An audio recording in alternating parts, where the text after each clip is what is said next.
Hey guys, Cam here from PhoneDog.com, and back in March we got a look at the Microsoft Lumia 640 XL at MWC, and I was pretty impressed with it, but now we have it in its retail packaging. As always with the Lumia packaging, the phone sits to the right in its own compartment, but we'll remove that and place it to one side while we get a proper look at what comes with the phone in the box.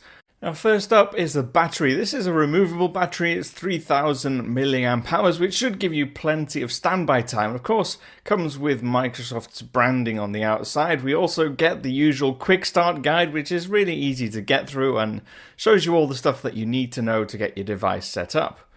You also get a power adapter, and usually it doesn't have a USB output. It's just a regular power adapter like the old days. But we're going to put everything back in the box and get our first look at the device itself. Like most Lumias, it does contrast the black glass on the front with a plastic rear cover. This one is the white model. It's a white matte finish. It's really nice, soft touch finish, and it's not shiny at all. It does feel really nice. It obviously comes in other colors as well, but to get the battery in, we have to remove the rear shell off.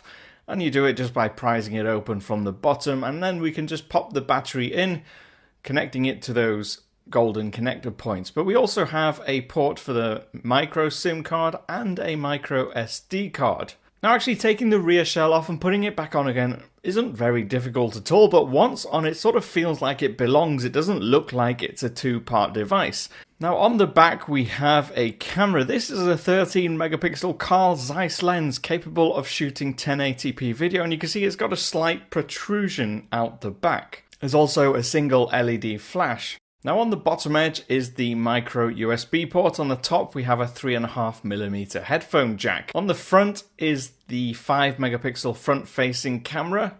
As you can see, the buttons are on screen. There are no capacitive buttons. At 157.1mm tall, it's roughly the same as an iPhone 6 Plus, despite having a larger display.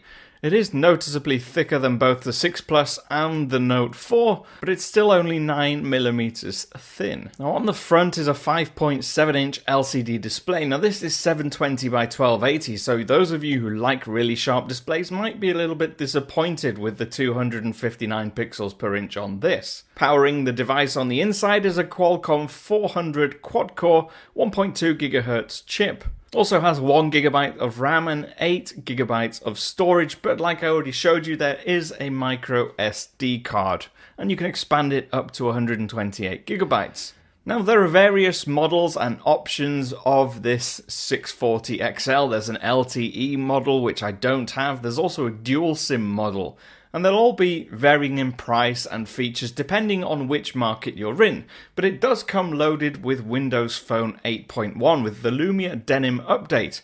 So all the currently available latest stuff that's on Windows Phone is going to be on the 640 XL. And when Windows 10 for phones comes out later this year, it will be upgradable to that as well. Now in terms of first impressions, like I've already said, I like the look and the feel of the device. It is a tiny bit big, and the display actually isn't terrible. The colours are good and the contrast is good, at least for a very budget-minded phone. I'll also say actually it's very fast too, but I've only had it powered on for a few hours, so we'll see how it copes with day-to-day life when I bring you my full review later on. I'm Cam, I'm at PhoneDog_Cam on Twitter, and I will see you again soon.